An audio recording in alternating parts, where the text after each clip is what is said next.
वालेकुम वीवर्स, कैसे हैं आप सब। अल्लाह ताला से दुआ है सब खैर आफियत से रहें। आज हम बनाने लगे हैं मिक्स अचार, जो कि लीमू, हरी मिर्च और कच्ची कैरी का अचार है। बहुत मज़े का और जल्दी बन जाने वाला अचार है ये। तो इसको बनाने के लिए बिस्मिल्लाहिर्रहमानिर्रहीम मैंने ले लिए हैं यहाँ पर हरी मिर्चें, लीमू ले लिए हैं और आम ले लिए हैं। हरी मिर्चें आधा किलो, लीमू आधा किलो और आम यहाँ पर कच्चे आम 2 किलो हैं। तो इनको मैंने धो के अच्छे से खुश्क कर लिया है। यहाँ पर मैंने नमक ले लिया है और इनको मैं कट कर लूँगी। तो लीमू मैंने ले लिए हैं और इनमें से 2 पीसेस में मैंने इसको कट कर लिया है। आप चाहें तो इसके ज़्यादा पीस भी कर सकती हैं, यानी कि 4 पीस भी कर सकती हैं। हरी मिर्चों को भी दरमियान से इस तरह कट लगा लेंगे। तो ये सारी चीज़ें मैंने कट कर दी हैं। हरी मिर्चों के अंदर हम इस तरह से नमक भर लेंगे, उनको खोल कर एक एक करके।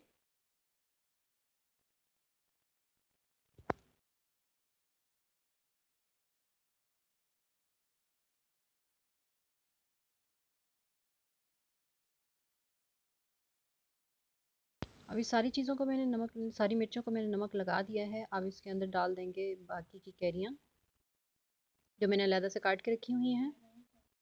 और जो बच गया है नमक, वो भी हम डाल देंगे इसके अंदर और मिक्स कर लेंगे इसको अच्छे से। और नमक लगाकर इसे रात भर के लिए या 7 से 8 घंटे के लिए रख दूंगी, ताकि अच्छे से इसका पानी जो है अंदर से नमक की वजह से निकल आए। तो गर्मी में धूप में रखने की ज़रूरत नहीं है, मैं इसे धूप में नहीं रखूँगी, यूं ही छाँव में पड़ा रहने दूंगी।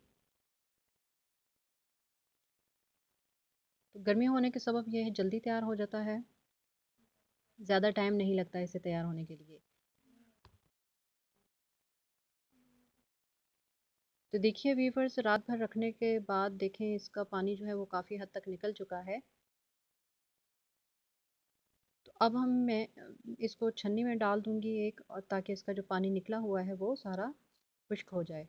और छन्नी पर यूं ही पड़ा रहने दूंगी तकरीबन 2 से 3 घंटे के लिए मज़ीद, ताकि और अगर इसके अंदर पानी है तो वो भी निकल जाए।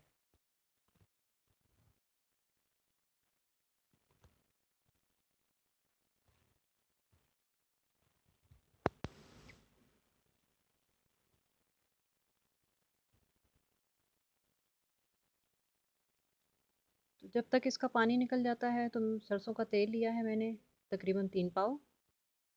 तो सारा तेल तो हमारा इस्तेमाल नहीं होगा, जितना हमें ज़रूरत होगा हम उतना इस्तेमाल करेंगे, लेकिन 3 पाव मैंने सरसों का तेल ले लिया है। और चूल्हे पर चढ़ाकर उसे अच्छे से उबाल लिया है। उबालने के बाद उसे ठंडा कर लूँगी मैं अच्छे से। उबालने से क्या होगा कि इसकी जो कच्चेपन की खुशबू है वो ख़त्म हो जाएगी और जायका भी इसका अच्छा हो जाएगा। जी, तो मसालों में मैंने ले लिए हैं कलौंजी, मेथी दाना, सौंफ, नमक और सरसों का तेल जो मैंने उबाल लिया था। अब नमक और ये सारे मसाले इसमें एक एक करके शामिल कर लेंगे।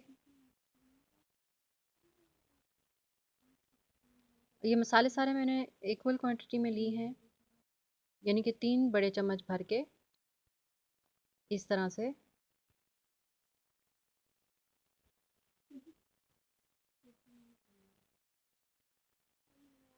क्योंकि 3 किलो के बराबर हमारा अचार जो है वो बन रहा है, तो 3 किलो के लिए ये मसाला जो है वो पूरा होता है।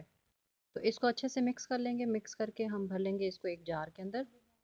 तो जार जो है वो आप कांच का भी ले सकते हैं, किसी प्लास्टिक का भी ले सकते हैं, या कोई मिट्टी का मर्तबान वगैरह भी ले सकती हैं।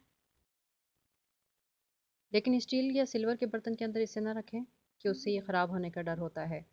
और कोशिश करें कि लंबाई में, अगर आपके पास कोई बर्तन है या फिर जार वगैरह है तो वो ले लें, उससे ऑयल आपका कम इस्तेमाल होगा।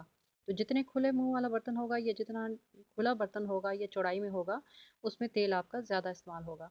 तो इस तरह का अगर कोई बर्तन लेंगी तो उसमें तेल कम डलेगा। अब सारी भर के हमने इसके अंदर तेल डाल दिया है। तेल हम इसके ऊपर तक भर लेंगे और ढक्कन अभी नहीं लगाएंगे हम। ढक्कन हल्के ऊपर रख कर हम इसे 2 दिन के लिए यूं ही छोड़ देंगे। उसके बाद अचार हमारा जो है वो रेडी हो जाएगा खाने के लिए। तो 2 दिन तक जो है वो मैंने यूं ही ढक्कन रख दिया था।